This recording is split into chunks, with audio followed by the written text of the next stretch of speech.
Hello and welcome to another video with me, Jo from J.H.Leather. Today we'll be learning how to make a rolled leather dog collar with invisible stitching.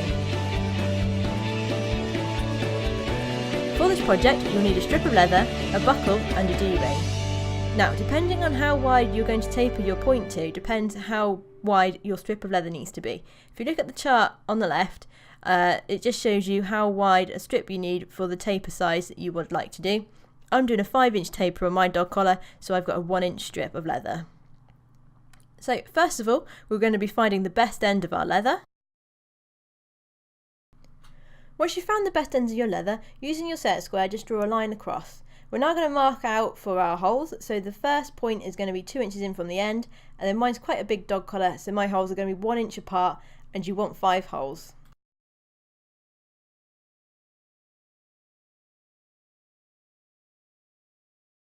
Now once you've marked your holes, you want to mark in about another inch from the last hole. This is going to be where our tapering will finish. And just mark across on both sides of the leather. And then you want to mark in a further 1/4 inch from this point. And mark both sides of the leather as well. So you should have something that looks a little bit like this. We're now going to set our dividers so we can get our point down to 5/8. Just try this on the sort of spoil end of our collar that we're going to be cutting off, and just keep trying until you get the right width with your dividers.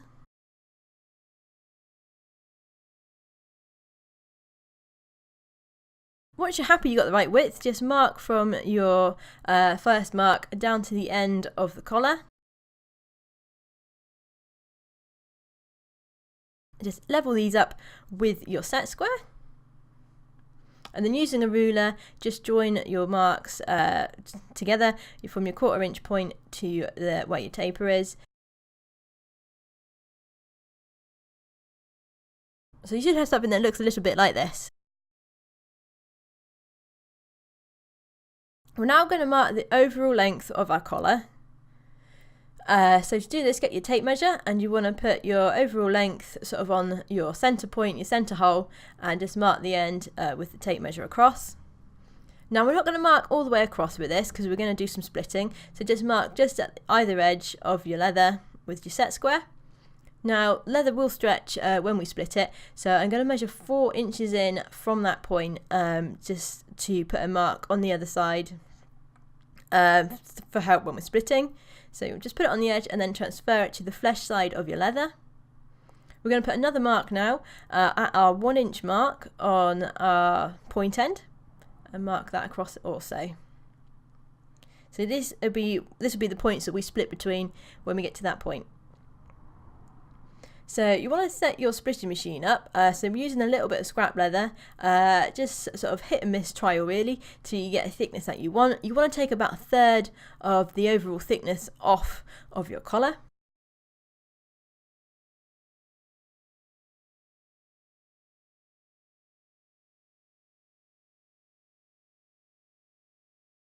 So you want it so your belting will fit nicely once you are actually performing your stitching and your rounding.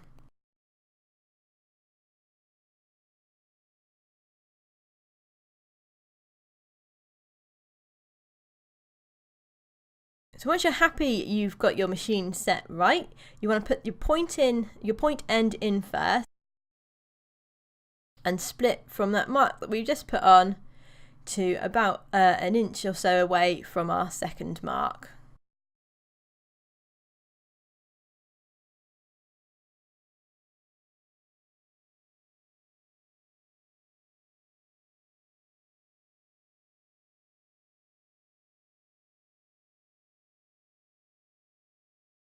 So hopefully you got something that looks a bit like this with the sort of tail still on. So just to account for sort of stretching, see there mine has stretched quite a bit. You just want to re-measure your whole collar. So again, put in the overall length of your collar at your centre hole and draw a line across with the end of your tape measure.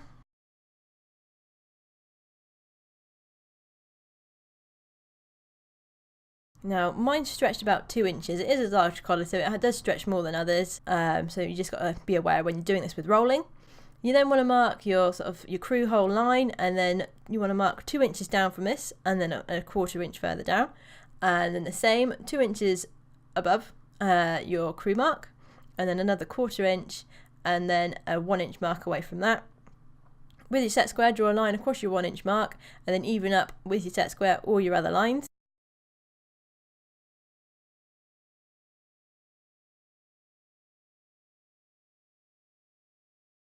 You can then cut off at your 1 inch mark. So we're now going to just put this back in the splitting machine and just split this last bit off. So now you should have 2 pieces like this. Your split bit you can throw away, you don't need that anymore. And we're just going to use our dividers and mark on our turn end.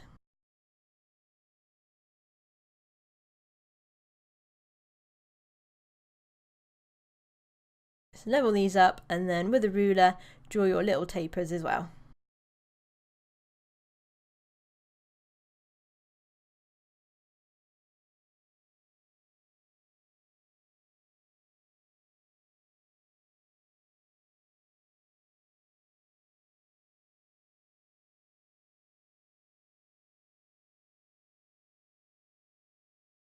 Okay, so hopefully you got something that looks a little bit like this, and we're now going to take our head knife and start cutting out our tapers.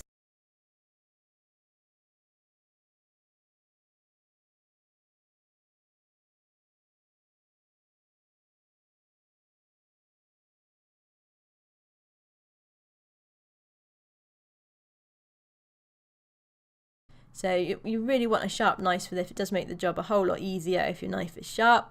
And just cut out your little taper bits.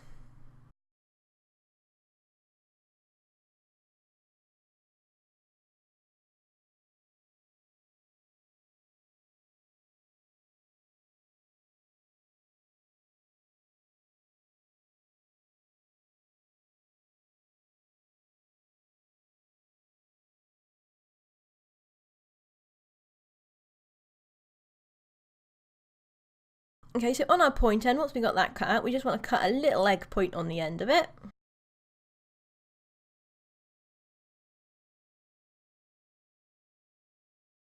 Now once we've all cut out, we want to get our number 1 edge tool and aim both the flesh and grain side of our point end.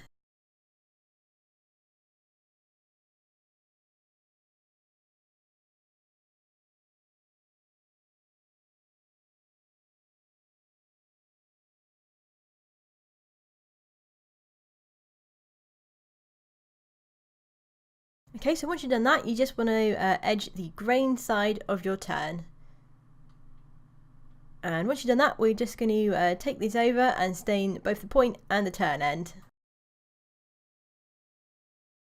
So like I said, we're just going to stain and crease just the turn end and our point end. The bits in the middle we don't need to do because that's going to get cut off.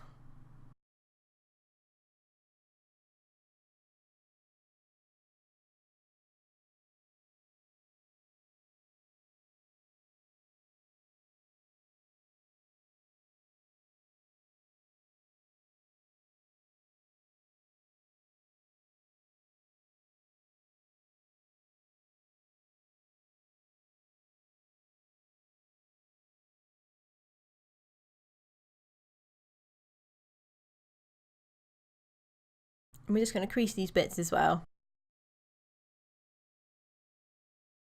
Once you've done that, we are going to mark for the crew and punch our crew through. So with your dividers, just draw 2 lines either side, sort of guidelines. This will just help you when you are punching your crew.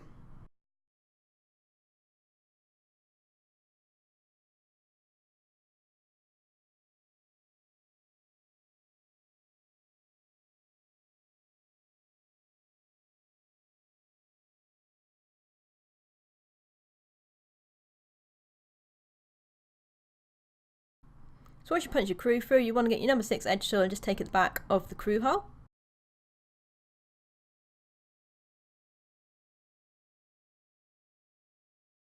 Alright, so once we've done that, we want to get our buckle onto our turn. So the first thing we need to do is going to skive our tab down to nothing. Now this really does have to be down to nothing because once we are sort of rolling and stitching, this tab's going to sit inside to start with. So if it's not skived down to nothing, there will be a lump where it finishes, and you really don't want that sort of on your finished item. So just skive it down to nothing with your head knife, and then we can pop our buckle on.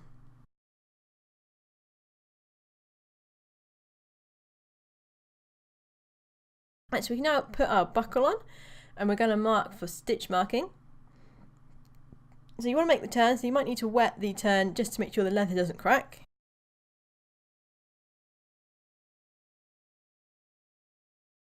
So once done that, pop your buckle in where you want it to go, and now we're going to be stitch marking on the back of our turn. So flip it over with the tab side up, and you just want to mark as close as you can to your buckle where you think you can get your stitches to with your thumbnail.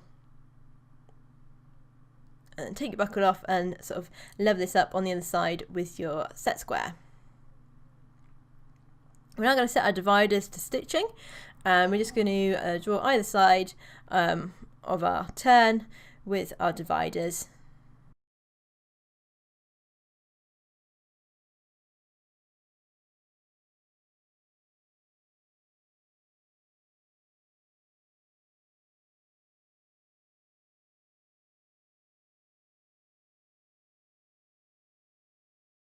So once you're happy with that, you want to get your number 7 stitch mark and just stitch mark your collar. Now, when we're doing this, you only want sort of about 1 or 2 stitches around the corner here. So I think I've just got 1 on mine, and you want to copy that onto the other side of your turn as well.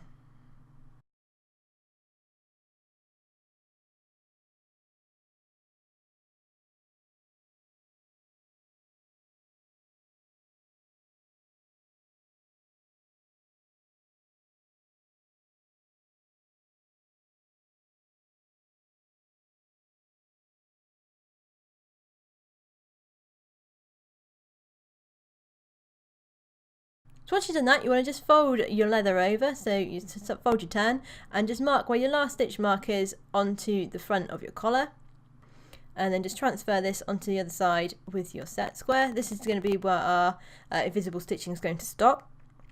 Now we want to get your machine belting here, and this is how we are going to decide how far in from the edge our stitching is going to be. So you want to put in your filler, so put your belting in. I'm using quite a little bit wider one here because I split my roll a bit too thin. So you want to set it in and pinch it nice and tight either side of it, and you want to get your your thumbnail quite close to that, so when your stitching closes you want a nice sort of tight roll against that belting. So once you've got that, you want to set your dividers to that distance, and then draw either side of your collar.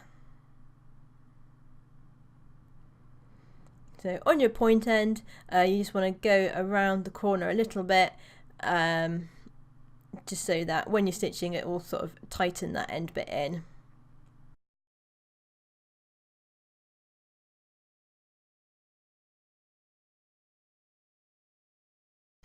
So now once we've done that, we're going to mark or cut with a knife our bit for the invisible stitching to go in. So basically what we're going to do is cut across or cut along that line that we have drawn with our dividers.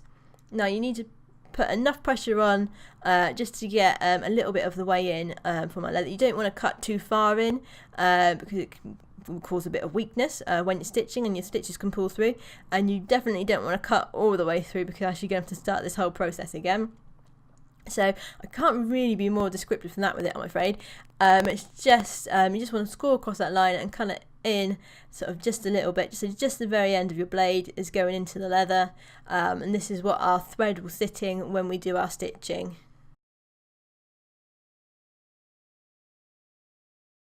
So obviously the more you do this, the easier it will become, and sort of the better you will get at knowing sort of how much pressure to put on your knife and stuff. When I do this, I take my clicker blade out of sort of the handle because I find it a lot easier to sort of control if I can hold it sort of close to the end like I am here.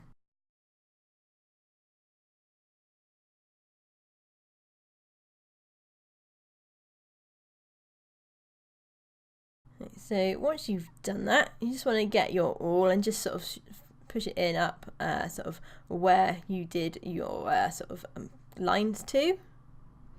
It just sort of pushes the leather out a bit so you can see where your stitches are going to sit. So once we've done that, we are going to start to tack in our turn. So we get some looping. And you also want to get a scrap bit of leather. We're just going to cut some wedges that are going to go either side of our D-ring. So just skive this down to nothing. Now if it's wider than your collar, it doesn't matter because we're going to cut this down once it's tacked in. So you want 2 little wedges.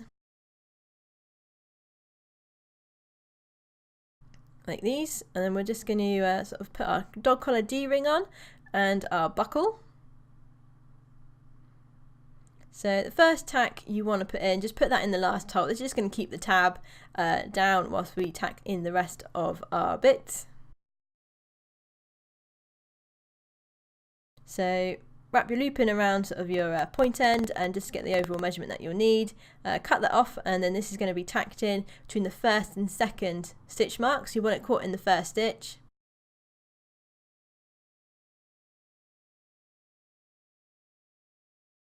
So I didn't catch it the first time I hammered that in, so you just want to take it out if that's the case, move it around a bit, move the loop around so you can sort of get it tacked in that sort of, so it's stuck in the first stitch. So we're now going to put the first of our wedges in. You want to put this flush with your loop side of your collar because we're going to cut off the other side. So you want it nice and tight in there. Just tack that in with a little nail.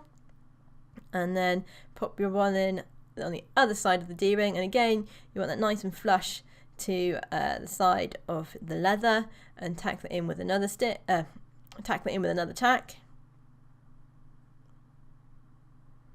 So you should have something that looks a bit like this with these wedges sticking out. So you just want to get your knife and just cut these flush to the sort of side of your turn.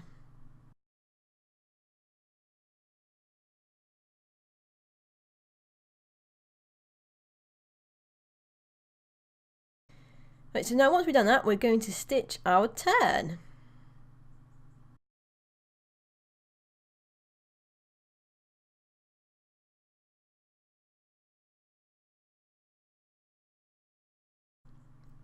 Okay, so as always, we're going to do a 1 stitch back stitch and then loop our our threads over the edge and do a nice turn over the edge to keep that turn nice and tight there.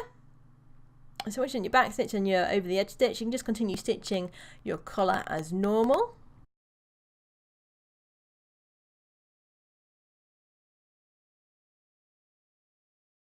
Now remember, once you get to your D-ring, you're going to do 3 stitches here. So you're going to do 1 long one, so skipping out 1 stitch mark over the D-ring, and then go back stitch and then continue stitching forwards as normal. So you will have 3 sort of large stitches over your D-ring. Again, this just secures this area of the collar. This is going to this takes most of the strain. So when you're walking your dog on the lead, for example.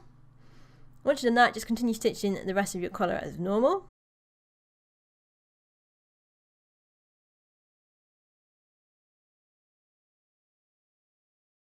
Now when we get to the end of stitching this line of stitching, you can either do your 1.5 stitches back and cut off and then get another thread for the other side, or you can do what I'm doing here. So basically when you're back stitch, just 1 back stitch, you want to cross your needles over between the layers of your collar. So I've put in a nice little picture here to help show you what I'm talking about.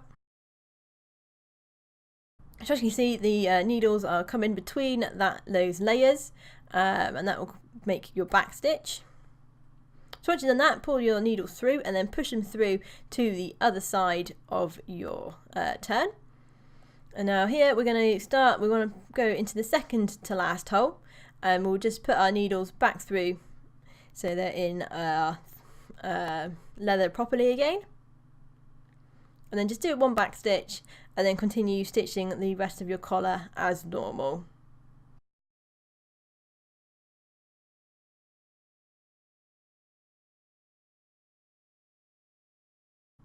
Okay, remember when you get close to that D-ring, just count how many stitches there are to your long stitch and repeat that on the other side of your collar, and then do your 3 stitches here. And then once we're at the end of our stitching, you want to do your over the edge stitch and then 2.5 stitches back.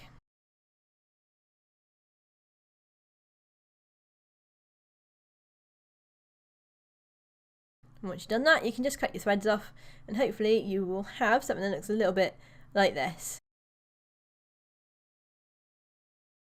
So once we've done that, we're ready to get the rolled part ready. So you want to cut a bit of machine belting just a bit longer than the rolled part of your collar and skive the end down to nothing.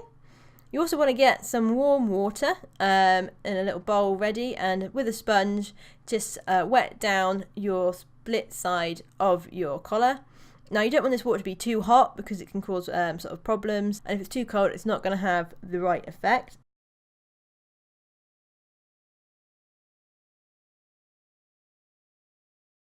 So you just want to wet this part of the collar with your nice warm water, and then once it's wet enough, you just want to fold it and squish it with your fingers. This is just enough to sort of get the sort of rolled part going. Once you get to the turn, this is quite an awkward bit, so you might need quite a bit of water in this bit. And then you can persuade the turn to go round nice and rolled with a flat-headed sort of hammer like I am here. Put your collar onto a little bit of steel block and just tap around the turn. This will just help persuade the leather to go around and be a nice sort of tight turn.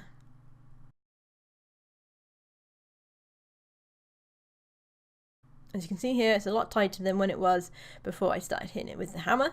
You then want to get your filler and just pop that in place. Now you might need to hammer this end of the turn again just to get it to go around that filler.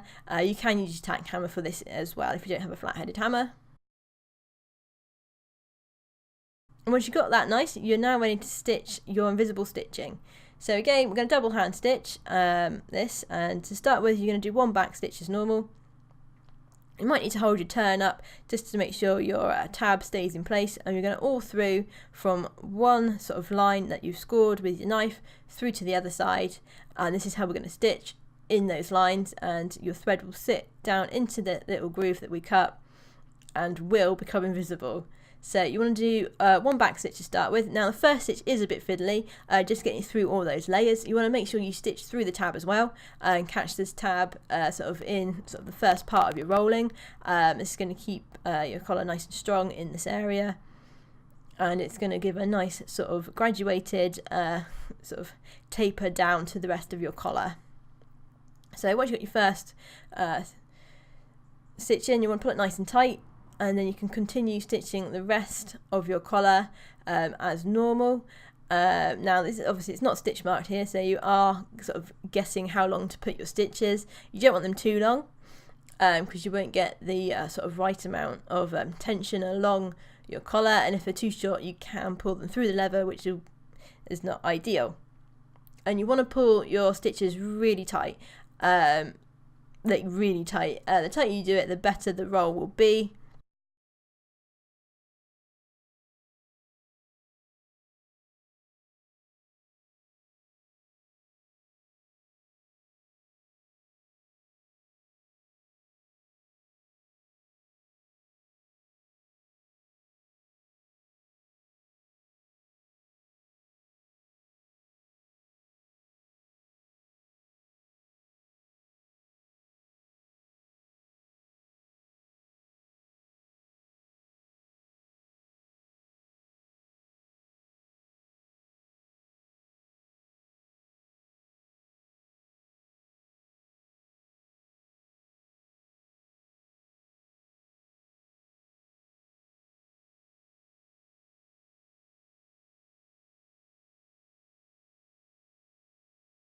Okay, so this is stitching from another angle. As you can see, we're going from line to line, and this is essential for making sure your stitches will be invisible once we get to our finishing stage.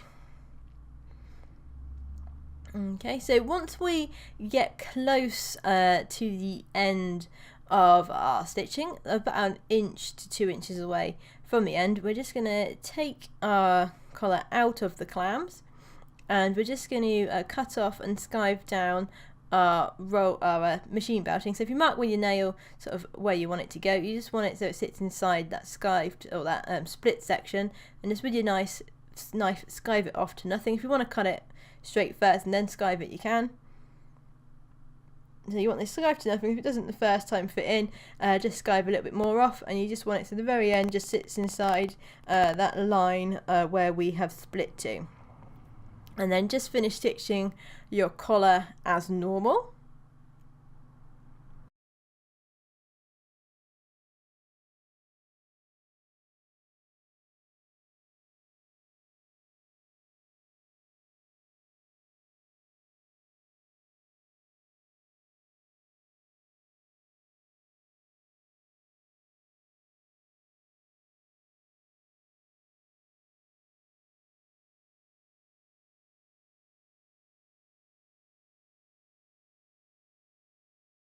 Now, on rolled collars, I like to do sort of 3 or so back stitches, full back stitches. It doesn't matter what side you finish on this, so you don't need to do another half. So yeah, about 3 full back stitches just to secure sort of the threading at this end, because we are going to sort of bash it around a bit when we get to shaping sort of the collar. So once you're in your back stitches, just cut your threads off. So hopefully you got something in a collar that looks a little bit like this one. So I'm just going to put some paper down because I'm using a light coloured leather and I don't want it to get grubby stains on it. And then with your bone, just sort of rub it along sort of the excess bit that we are going to cut off now. This just sort of makes the rolled sort of part accentuate that a bit more, and it just makes it a bit easier when we come to sort of cut it off. So you want to get your knife to start with, and we're just going to cut off the tab that's protruding from the roll, and then we're just going to sort of shape this end a little bit. We're going to do a bit more shaping later on.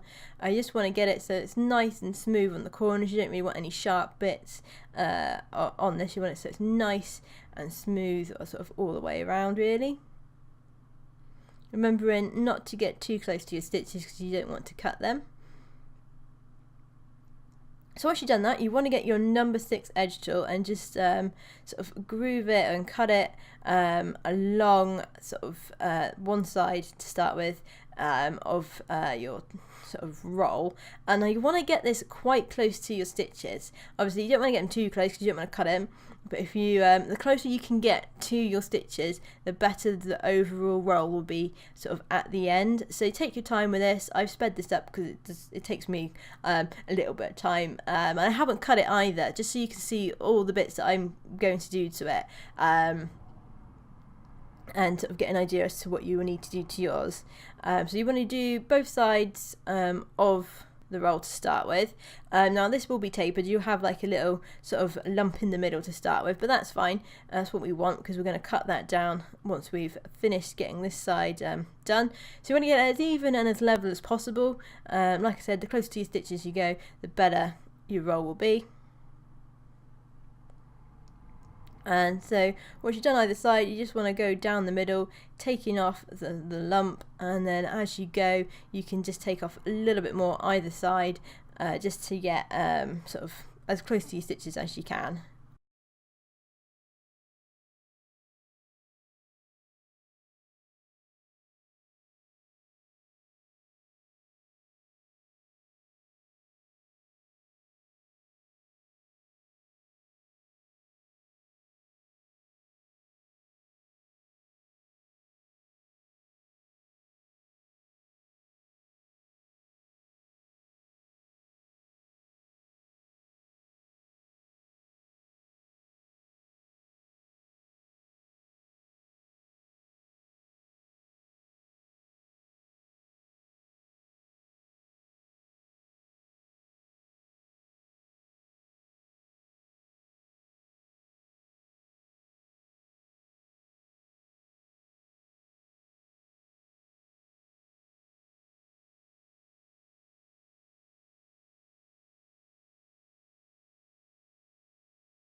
So as you can see, you want to take your time on this.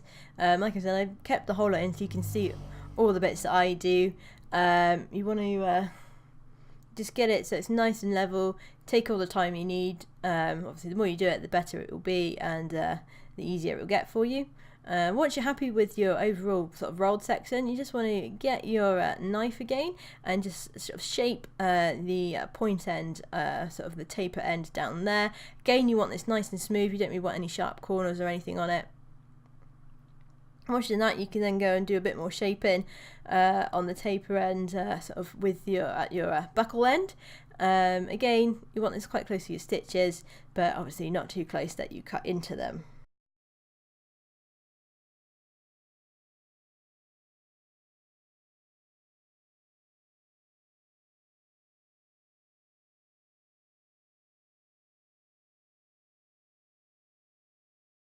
So once you've done that, you want to get your bone and just rub it along the seam of your collar. So if you've only got a bone for this bit, you just want to rub it across sort of the centre seam and then around the sides also to get that nice and rolled. So this can take a little bit of time. You want to put quite a bit of pressure on it and make sure it rolls around sort of nicely.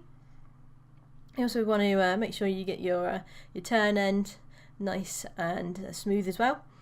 Now I've got this tool that I use for rolling.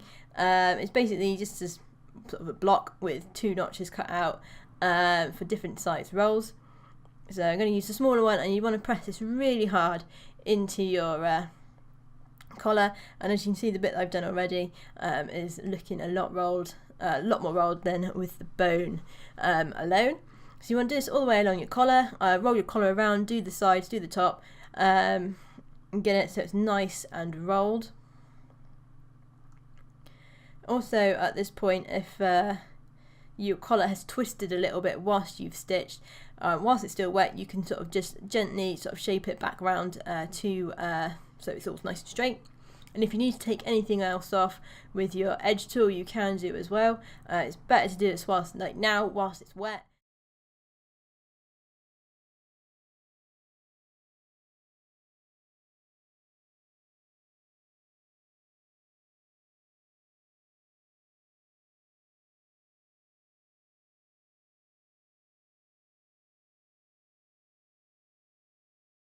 So as you can see, I did take a lot of stuff off to start with, and now since using sort of my rolling tool, I am taking a bit more off just to get it so it's nice and close to the stitches, to just complete the overall sort of nice rolled look that we are aiming for.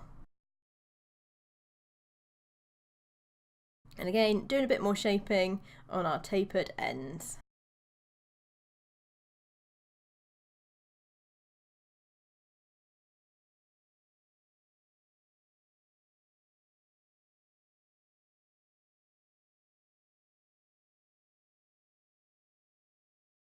Right, so once you've done that, hopefully your collar will look a little bit like this, and we're now going to leave it to dry. You want it to dry fully, so it's best to leave it overnight before we go on to the next stage. So once your collar is dry, you can get on with the finishing touches. Now you want to put your loop stick in and get your loop all blocked up. Now I'm using a light coloured leather here, so I like to put a little bit of paper underneath the loop just to stop any staining. And once you've done that, you can sort of, if you need to, with your little knife, just cut down those blocks that we put in earlier, and then with your bone and some stain, you're going to stain and polish your collar.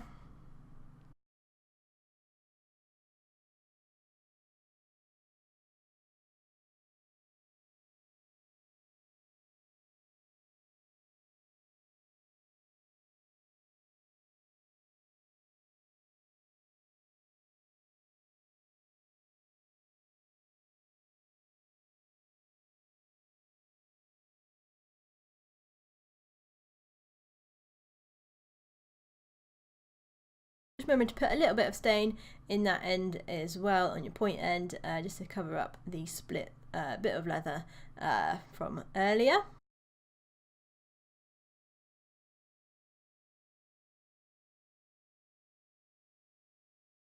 So I find that with my coloured leather, so the blue, green and red, I do need a few more layers of stain sort of on the rolled collars.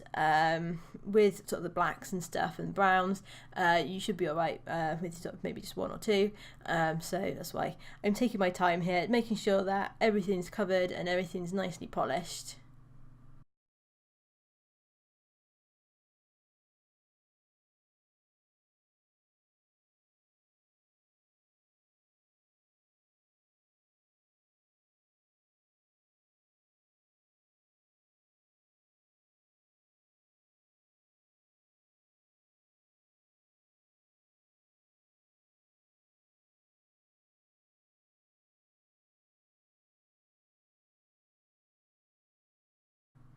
So once you're happy with your sort of polished edges, you can get your crease heater on and your crease heater warming up, and then just crease sort of around the turn, the loop and your point end.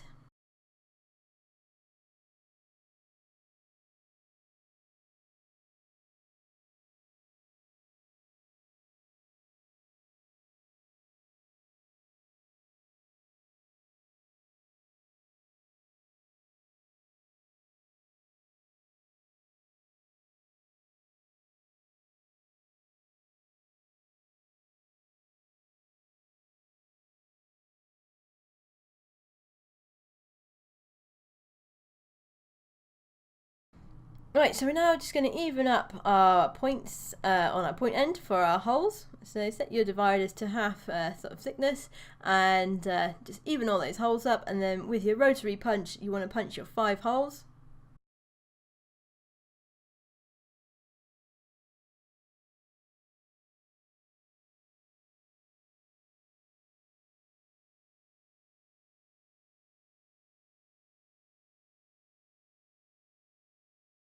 And hopefully you will have a finished rolled dog collar that looks similar to this one.